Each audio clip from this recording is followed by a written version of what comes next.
Cordial bom dia a todos. Saudação aos congregados da Comunidade de Cristo. Saudação especial a todas as congressistas. Que Deus nos abençoe também neste momento de reflexão. No livro Em Busca de Sentido, Viktor Frankl, um professor e psiquiatra, que experimentou as agruras dos campos de concentração no final da Segunda Guerra Mundial, falou de uma tríade que é algo assim muito comum a todas as pessoas. Ele fala da dor, da culpa e da morte. Ele chama isso de tríade trágica. E aí ele se refere dizendo como é que o ser humano, que tem que enfrentar esses três tipos de dor, consegue ter algum sentido para a vida. E um pouquinho mais adiante ele diz, na verdade as pessoas não buscam ser felizes, elas buscam razões para as deixar felizes. Então, como psiquiatra, ele diz que alguns exercícios podem ser feitos. Por exemplo, se a gente consegue pensar sobre a dor, isso pode dar assim mais firmeza e força para enfrentar outras dores. Se a gente consegue refletir sobre a culpa e ver o que aconteceu para sentir essa culpa, pode-se estar fortalecido para não errar de novo naquilo que trouxe culpa. E sobre a morte, ele diz, é bom refletir sobre a morte, porque isso pode fazer com que a pessoa aproveite bem todos os instantes de sua vida. Então, dor, culpa e morte são sentimentos que não nos são estranhos. Dia mais, dia menos, a gente é atacado por alguma dessas coisas. Morte, enfim, a única experiência que a gente tem é na morte daqueles que nos são queridos. Quando eles morrem, uma boa parte de nós vai junto. Quem de fato conhecia muito bem esses sentimentos era Jesus. Eu penso que por isso ele inspirou o apóstolo Paulo a escrever o que é o lema da IELB nesses 4 anos seguintes, quando ele diz assim, portanto, assim como vocês receberam Cristo Jesus, o Senhor, continuem a viver nele, estando enraizados e edificados nele, confirmados na fé, como foi ensinado a vocês, crescendo com ações de graça. O apóstolo Paulo deve ter escrito essa carta quando estava na prisão, alguns dizem em Roma, lá pelo ano 62, e se lembrou dos cristãos lá de Colosso, como eles exerciam a sua vida de fé e como eles corriam perigo quando as coisas ficavam mais complicadas na sua vida. E por isso ele diz, começando assim, que é para a gente estar firmado em Cristo. Por que em Cristo? Por que enraizado em Cristo? Ele lá na sua carta, um pouquinho adiante, ele diz por quê. Porque ele nos libertou do poder das trevas. Porque Deus achou por bem que nele residisse toda a plenitude. Que havendo feito a paz pelo sangue da sua cruz, por meio dele reconciliasse consigo mesmo todos, tanto as coisas sobre a terra como sobre o céu. Então, o que eu queria assim, deixar bem sublinhado é que Cristo nos foi dado de presente. Ele diz assim como receberam a Cristo Jesus. Portanto, não fomos nós que o encontramos. Não fomos nós que resolvemos segui-lo por iniciativa nossa. Algo de fora nos fez receber Cristo. E isto é uma coisa extremamente fabulosa. Pode ter acontecido no dia do nosso batismo. Alguma coisa de fora nos envolveu. O Espírito de Deus nos fez participar da morte e da ressurreição deste Cristo. Como Lutero disse, no batismo aconteceu uma coisa que a gente até nem consegue ver, mas a gente se tornou alguém diferente do que era antes de ter sido batizado. Claro que isso também acontece quando o Evangelho nos toca em determinados momentos de nossa vida com o seu recado e a sua mensagem. Esse aspecto é extremamente importante porque nos faz ser discípulos de Jesus, nos coloca naquele recado que Jesus, ao subir ao céu, nós estamos bem dividindo o ano eclesiástico entre o período da Páscoa e de Pentecostes, quando Jesus prometeu dar o Espírito Santo e dizer: eu vou estar com vocês todos os dias até o fim dos tempos. Mas ele também disse, segundo Marcos registrou: vão por todo o mundo e pregue o Evangelho a toda criatura. Ele diz: quem crer e for batizado será salvo. Tem um porém: quem porém não crer será condenado. Então Jesus, ao dirigir-se aos discípulos para esta incumbência, ele também falou de alguma coisa bem própria do coração dos discípulos. Ele diz assim: que o coração de vocês não fique angustiado, nem com medo. Que o coração de vocês não fique angustiado, nem com medo. É porque Jesus conhece bem o que se passa no nosso coração.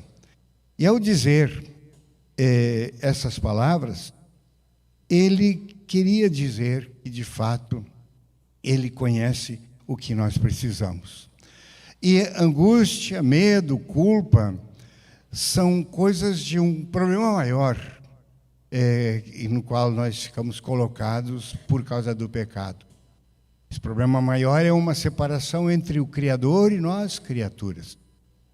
Um problema que não conseguiu ser resolvido por nenhuma medicação, remédio ou esforço humano. Esse problema precisou ser resolvido exatamente por Cristo, quem recebemos.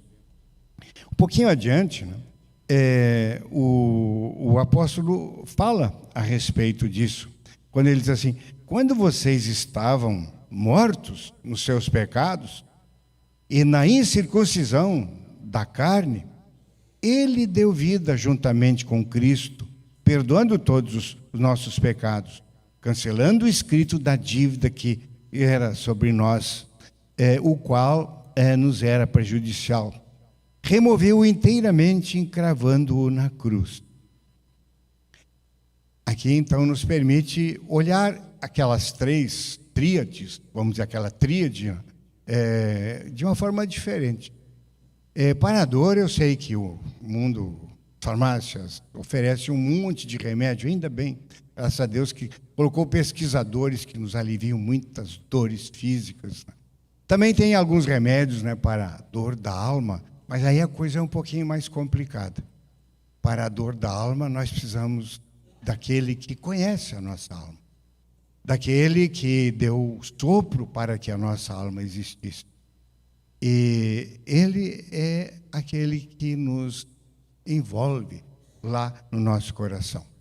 Tem o problema da culpa, né? A culpa não adianta só a gente reconhecer a culpa, reconhecer o erro e querer viver carregando a culpa. Nós precisamos ficar aliviados desta culpa. E aí está o que Cristo de fato fez. Numa outra passagem bíblica, o apóstolo Paulo diz uma coisa assim: aquele que não conheceu o pecado, Deus o fez pecado por nós, para que nele fôssemos feitos justiça de Deus.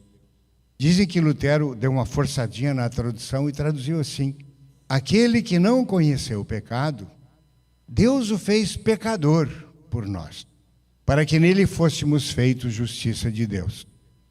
É uma palavra que pesa de fato, porque Cristo carregou o nosso pecado. Então, Lutero usa uma palavrinha que eu gosto muito, ele chama de permuta afortunada. Então, ele diz: já que Deus fez Cristo pecador por nós, então que ele assuma e carregue os nossos pecados e nós peguemos para nós a justiça dele. Porque quando a justiça dele vem até nós, então a culpa se vai. Aí nós ficamos apenas para lidar com as consequências, vamos dizer, as penas das nossas culpas. E aí tem também o problema da morte, né? Para isso o mundo não arranjou remédio. Aí o remédio está exatamente naquele que é o autor e doador da vida.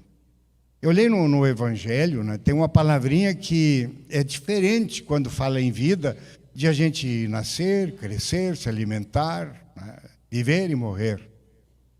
Fala da vida com sentido.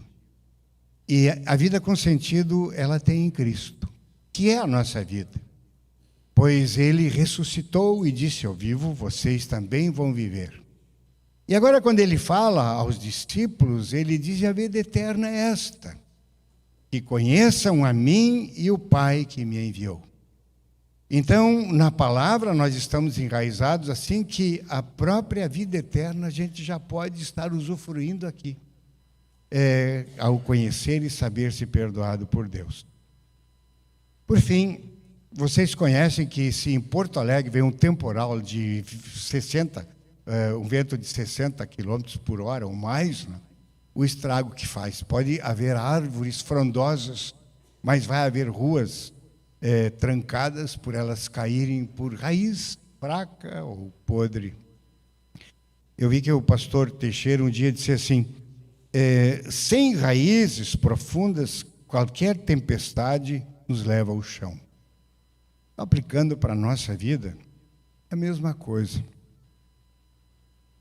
Jesus, no fim do Sermão do Monte, diz assim: todo aquele que ouve as minhas palavras e não as pratica, é como um homem que construiu a casa sobre a areia. Veio o temporal, veio a ventania e o estrago foi muito grande. O apóstolo Paulo, um pouquinho adiante, nesse contexto aqui, ele diz assim: tenham cuidado, para que ninguém venha enredá-los com sua filosofia e vãs sutilezas, conforme a tradição dos homens, conforme os rudimentos do mundo.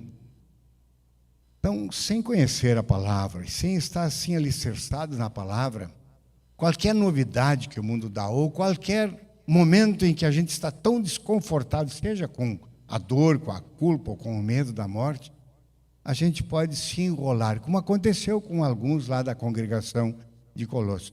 A gente pode querer viver uma religião só de experiências fortes, ou de momentos bem próprios, tem a firmeza da palavra. E esse é o grande risco. Por isso, o estar enraizado e firmado na palavra. Aí Jesus, no Sermão do Monte, disse a outra palavrinha, ele disse assim: quem ouve as minhas palavras, as pratica. É como um homem que construiu a casa sobre a rocha. Veio o temporal, veio a ventania, e ela se manteve firme. Uma vida de congregação, um trabalho no departamento de servas, momento de culto, é um momento em que nos permite ficar enraizados, firmados, alicerçados e continuar vivendo na palavra. Isto tem um grande proveito também para o nosso dia, para ir vivendo em Cristo, como diz a parte. Aí eu quero terminar com uma historinha que um pastor um dia me contou. Ele realizou um culto bem estudado, pregou com toda a convicção. Aí no fim do culto, lá quando o pastor se despedia do pessoal, ele disse assim: pastor, hoje o culto não teve nada para mim. O pastor até se destruturou um pouquinho, mas aí veio uma palavra e disse: mas poderá ter. Aí esse pastor contou para mim que no meio da semana aquele homem pediu para conversar com o pastor e disse: pastor, eu peço desculpas e quero te agradecer, porque ontem aconteceu comigo uma coisa que, se eu não tivesse vindo no culto domingo, eu não saberia como enfrentar. Eu não consigo fazer uma conta boa, mas eu imagino que 70% do que a gente ouve nos cultos nunca é para o momento. É sempre para o que vem lá na frente. E como dessas três coisas, dor, culpa e morte, pelo menos a última não chegou até nenhum de nós, nós nos preparamos para isso, para essa emergência, para estar só nós e Deus em sua palavra, enraizados nessa palavra, usufruirmos então de todo o aspecto da vida eterna. Então, portanto, nessa tríade do qual o homem falou, é tão importante essa palavrinha que o apóstolo escreveu e que serve de lema para nós. Eu quero desejar que todos vocês, de fato, guardem bem o que o apóstolo disse. Portanto, assim como vocês receberam Cristo Jesus, o Senhor, continuem a viver nele, estando enraizados e edificados nele e confirmados na fé, como foi ensinado a vocês, crescendo com ações de graças. Amém.